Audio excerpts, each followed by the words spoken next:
Hello ladies and gentlemen, welcome to another perfume review video. My name is Naz. This is my channel, the King of Hidden Gems. I try to bring to your attention fragrances are usually very good value for money. They smell good. They're usually under the radar. Not many people talk about them. I think at least you should do your research, try them for yourself and see if they're any good to you. So in this video I have another update for you, and this is the House of Chopard. House of Chopard is a Swiss perfume brand from Geneva, and also they have a big famous boutique in Paris, and their speciality originally started with high-end jewelry, very affluent, high-end and expensive jewelry. But for the last 50 years or so they ventured to the perfume world. They don't have that many perfumes in their lineup altogether, maybe around 30 perfumes in this 50 years expand. So they put one perfume every 1 or 2 years. But when they do that, people pay attention because they make very good perfume, especially for a price. So this one in particular is from the Malaki line of perfume from the House of Chopard, and this Malaki line is basically Oriental based perfumes, and there are about, I think, 7 or 8 of them. I unboxed and reviewed a couple of them before, and this is the third one. And so, every time I unbox and review perfumes from the House of Chopard is very impressive. They never let me down. Every time is very good. So this one in particular, called Chopard Rose Malaki EDP 80 ml, retails for £100, but you can find it discounted if you do your research. Go online if you're interested, go and search it, and it will come up discounted around maybe £50–60 in United Kingdom. In other places, just see how much it goes in your country. So for that price is very good. Almost perfection in a bottle, and also almost is basically a masterpiece. So it's beautiful, very well done. There's a very famous perfumer behind this, and she's done a fantastic job in here. This perfume smells quality, smells high-end ingredients, it smells very expensive, it smells like a niche brands, although House of Chopard is niche anyway, but it smells like £200–300 plus perfumes, and that's making it a very good value for money for what you pay and what you get. So excuse me. So first thing first, presentation always beautiful with House of Chopard, because as I said earlier, they are jewelry maker first and foremost, and that reflects in the bottle. The boxes are quite on the simple side, nothing to brag about, but they do the job perfectly, which is protecting the bottle.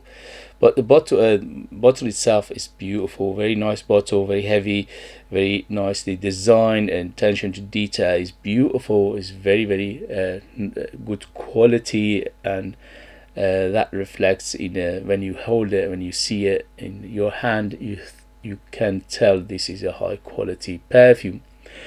In terms of the longevity, I'm happy to say this is a very good performer. On my skin went easily over 8 hours, on t-shirt it went easily over 10 hours, and we are in the middle of winter, so imagine if it's a bit warmer, it will even project and also last longer.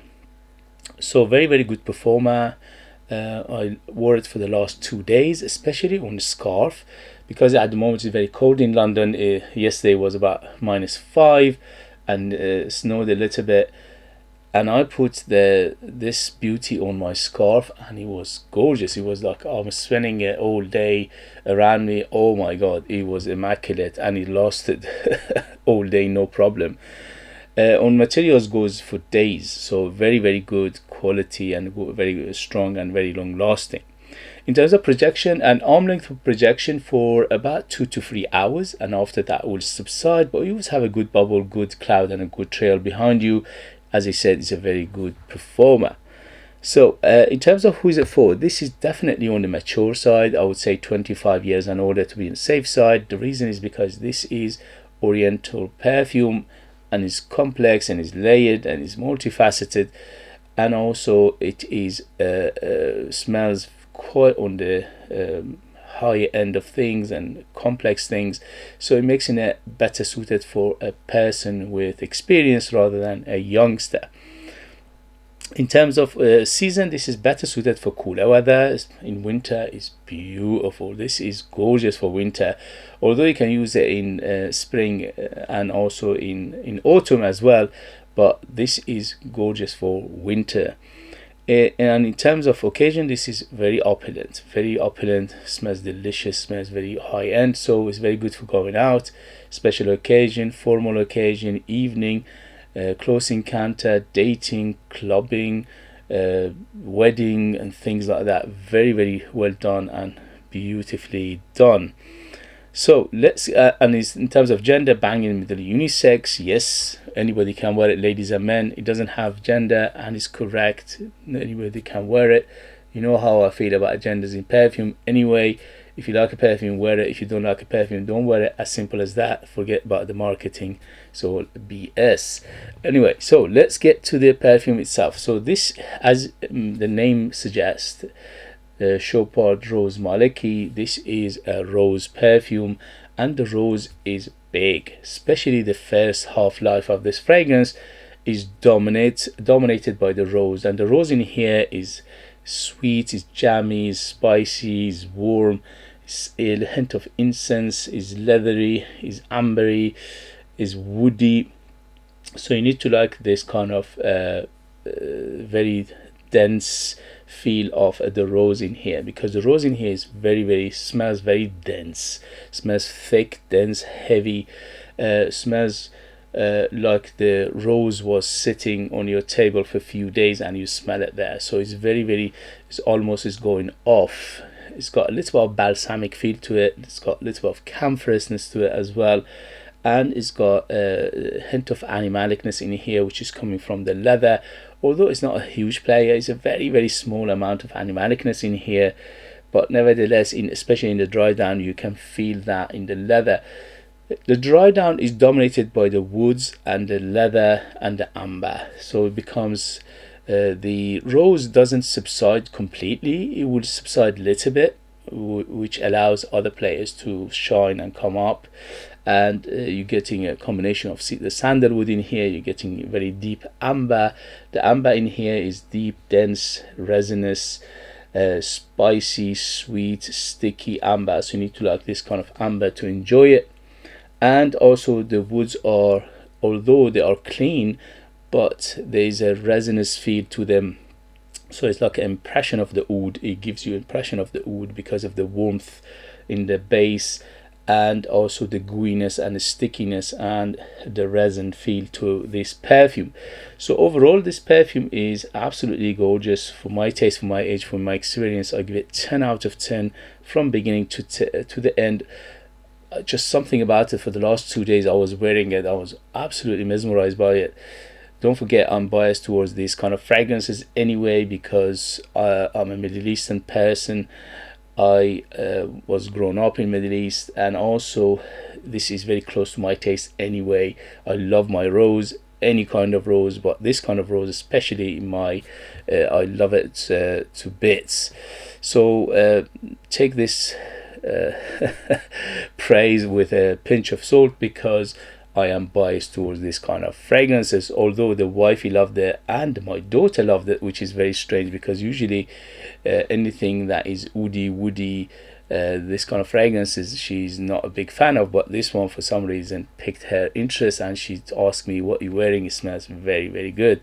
So let's get to the ingredients, and we take it from there. So this is ingredients according to the AI, because when you go to Fragrantica, the note breakdown is only 3 notes, which is ridiculous. It's only saffron, rose and cedar, or musk. Yeah, it's I think cedar. Anyway, so it's much more complex than that. So on top we have saffron, cardamom, and papayas. In the mid we have rose absolute, smoky leather, and in the base we have atlas cedar, patchouli, vanilla.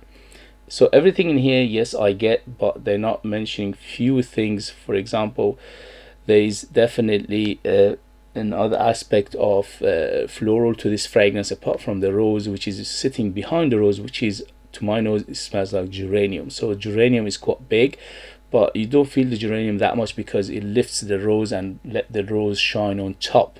So the geranium sits behind the rose and helping the rose to basically become super the star of the show, basically.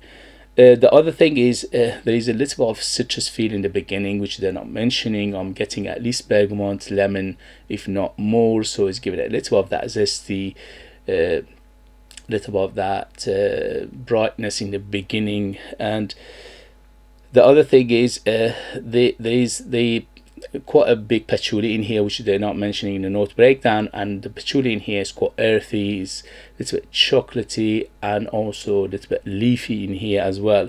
And also don't forget the resins, because they're not mentioning any resins. I'm smelling some resinous feel in the base, and that resin is probably coming from the labdanum in here, and giving a hint of smokiness as well. Overall, it's a little bit on the hint of powderiness in here, hint of dustiness, and also hint of smokiness. So they're not a huge player, but they are there. And so when it opens up, it's a big aspect of the rose. So rose, and more rose. And rose in here is jammy, is sweet, is sticky, is dense, is heavy. And the reason is because it's layered with other big players like the spices. The spices in here are saffron and cardamom. To my nose, I get a little bit of cinnamon and nutmeg as well. So the aspect of the spiciness making it very dense and spicy in here. The leather in here is quite soft and is quite on the moderate side. So it's not a huge player, but you can feel it, especially in the dry down. Then dry down, it becomes leathery, woody, resinous amber. So this is what you're getting in the dry down. The rose subsides a little bit and it lets other players to shine. The cedar sandalwood combination here is very clean, but giving it quite a woody aspect in the dry down. And also the vanilla in here is very well done. It's very smooth, it's not overly sweet. Overall, this is a little bit more than moderate in terms of sweetness. So I would say from 0 to 10, 10 being the sweetest, this is around 6 to 7 in the beginning, but later on it will subside a point or two. So overall, beautiful perfume. If you like the rose to be very pronounced, especially the first half, and then the dry down becomes an ambery, woody and creamy, sweet, incensey, spicy. All these things has a big aspect in this perfume. So it's very Oriental. This is Oriental floral perfume altogether, and I classify it as semi-fresh to semi-dark. In the beginning is semi-fresh, in the dry down becomes semi-dark. So don't forget, this is very rich, it's very spicy, it's very deep, it's very sensual, it's quite velvety, and it's got that very inviting and captivating feel to it as well. So I highly recommend it. Give it 2 thumbs up. For me, this is a perfection in a bottle. The perfume has done a superbly good job in here, and the ingredients are very well done in here. No harshness, no chemical, no alcohol, none of those nonsense. From the beginning to the end is always beautiful, and also it is like warps from time to time. It warps, it changes throughout the day, which is very nice. Again, it's telltale sign of good perfumery and good ingredients in here. So highly recommend it. Good 2 thumbs up. But don't forget, you need to like this kind of perfumes to enjoy it, otherwise this could not be for you. Okay guys, if you have it, if you know it, if you tried it, let us know your experience. That would be useful for others to read. If you like what I do, if you find it useful, informative, valuable, or entertaining, please don't forget to hit those buttons. This way help me, encourage me, motivate me to bring you perfumes like this in future that nobody else is talking about. They're amazing value for money, they smell great, and they're hidden gems, and this one is definitely a hidden gem. If you are interested in purchasing one of my own perfumes and support me that way, something very, very beautiful in return, you could do that. I'll leave them the link. I'm the perfume, I'm the artist, I'm the worker, so they are true handmade perfumes just for you lucky people in the United Kingdom. I put more than 60% pure perfume oils in my perfumes, which is unheard of. That gives them the huge personality, massive, big, bold, long lasting. They are very artistic and unique. They are like time capsule. They take you different places, different time, and they are super beautiful, if I say myself. Thank you very much as always for watching. Thank you very much for your love and support, and help me to beat the infamous YouTube algorithm, which is getting worse. The big players getting bigger, the smaller players getting smaller, and the richer getting richer, and the poorer getting poorer. And I'm one of those small players which I need your help. Thank you very much, and I'll see you later. Bye bye bye.